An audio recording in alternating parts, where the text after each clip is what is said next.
ए सेठ जी निकालो तो। टेंशन मत ला, हमनिए के कोनो नवाबी शौक नहीं के। नया साल के चंदा मांगतानी सन। चला निकाल।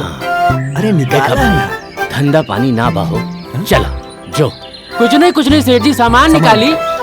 बोला लिखी जोन बोला तानी।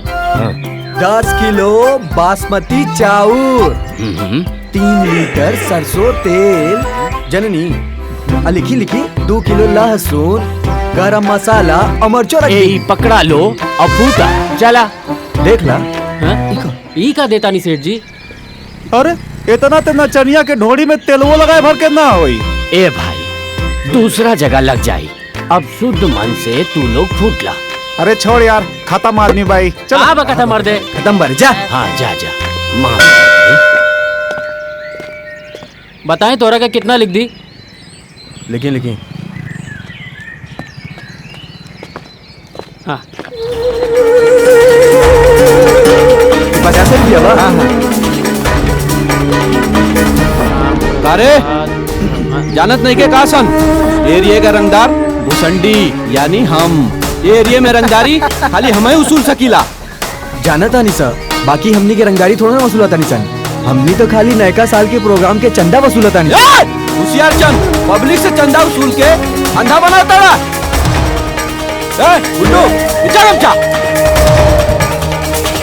वसूली के सगरे पैसा निकाल के यहाँ रखता और यहाँ से फूट ला।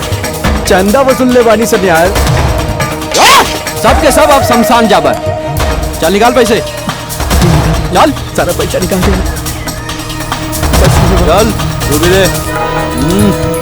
कुछ टाइम भागने लगी कुछ। दूगो दुकनिया में से चंदा ले ले बानी।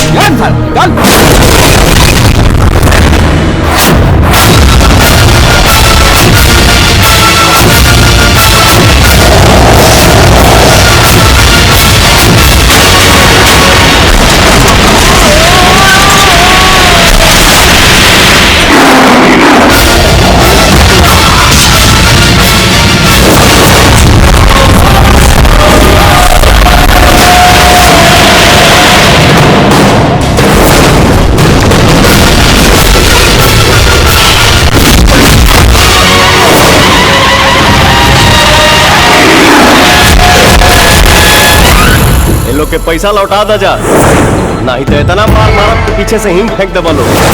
चल निकल यहाँ से। ए हम ना निकलब।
अरे रोका उनका के। आओ चला।